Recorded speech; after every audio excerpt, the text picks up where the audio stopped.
Dawn sank into the Argonne, a gray press of trees and fog that made the forest feel older than the war. Men of the American First Army lay in wet leaf litter, with packs biting their shoulders, watching the pulse of their own artillery along the hills of the Meuse.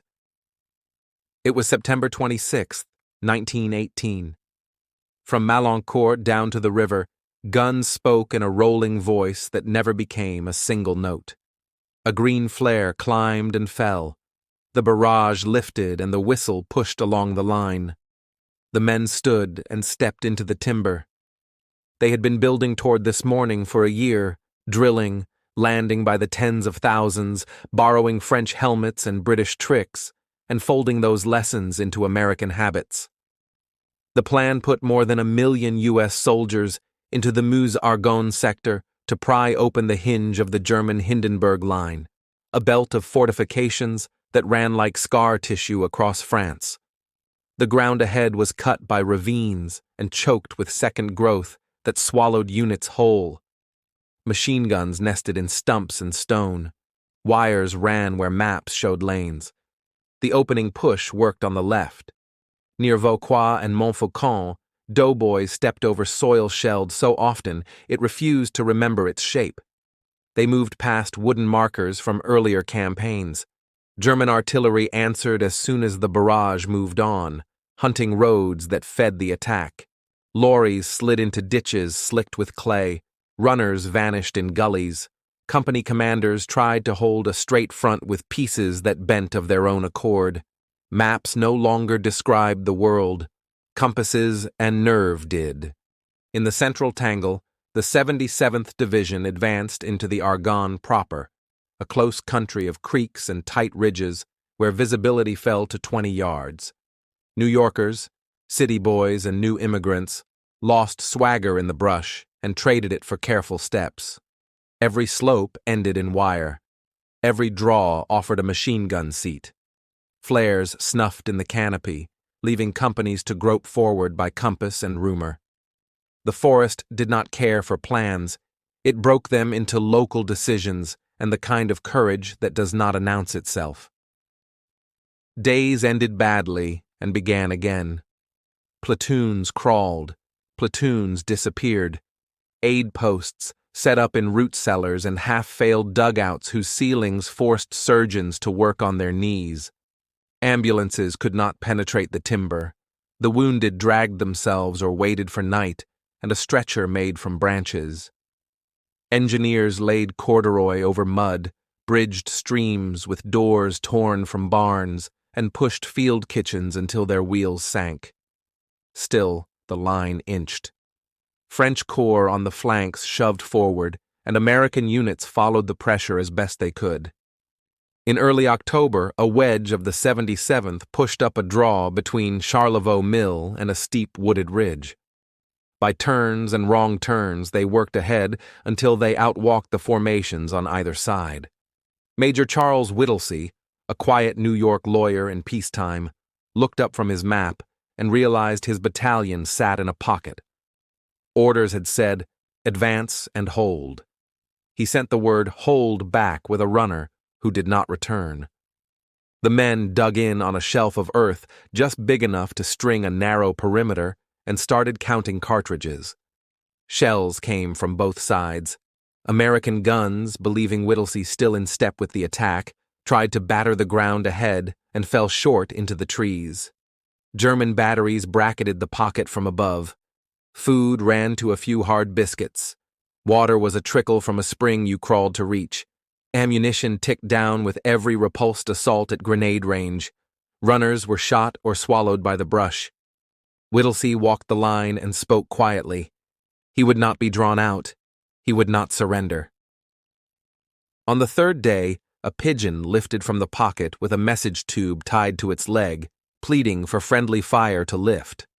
The bird came back torn and one-eyed, but she came back, and the short rounds ceased. Attacks continued, grenades at 10 yards, machine gun bursts striking splinters from trees, but the pocket lived. When German envoys stepped forward under a white cloth and asked whether Whittlesey wished to give up, he declined without ceremony. Night brought no rest, only counting of cartridges out loud to keep fear from finding words.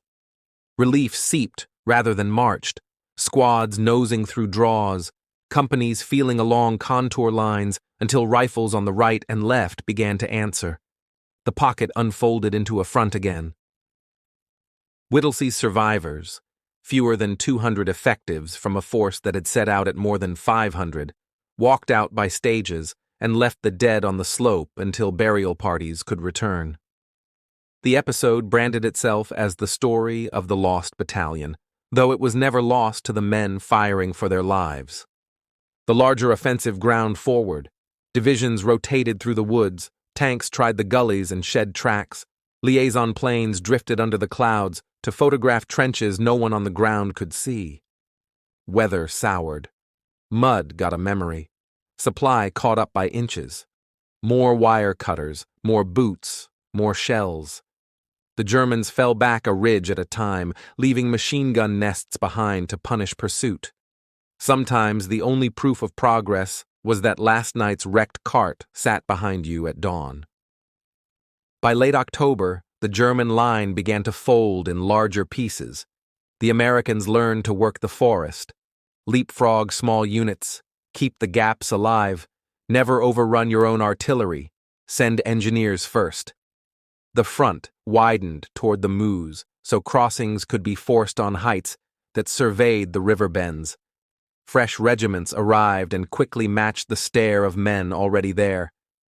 The Meuse-Argonne ended the way big battles often do, not with a trumpet, but with a run of days that felt like the same day until they were not.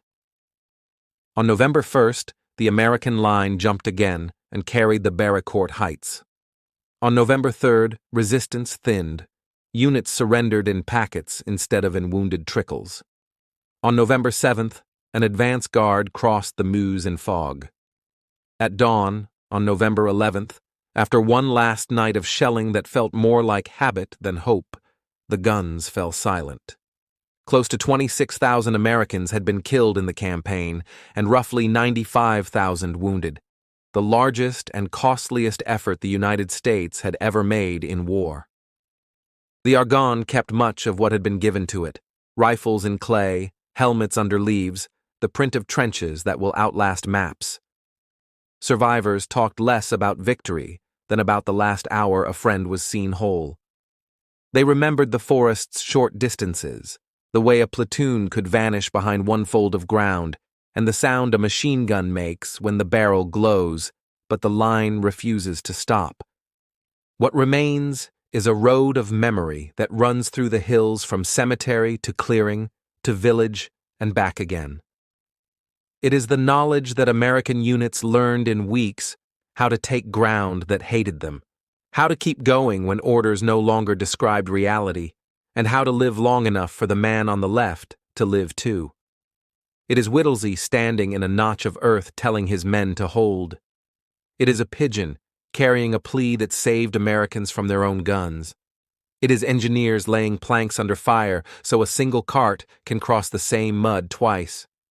The quiet after the Armistice had its own sound, the scrape of shovels over temporary graves, the clink of canteens and columns that no longer needed to dress on a guide, the thin laughter that comes when danger lets go by degrees. The forest returned to birdsong and wind in the leaves, and the roads tried to be ordinary again. But every autumn, when fog settles over the Meuse and the Argonne darkens early, the shape of those weeks returns. 1 million Americans went into that wood. Enough came out to tell what it cost. Thank you for listening to Last Post History. Subscribe for more true stories from the world at war.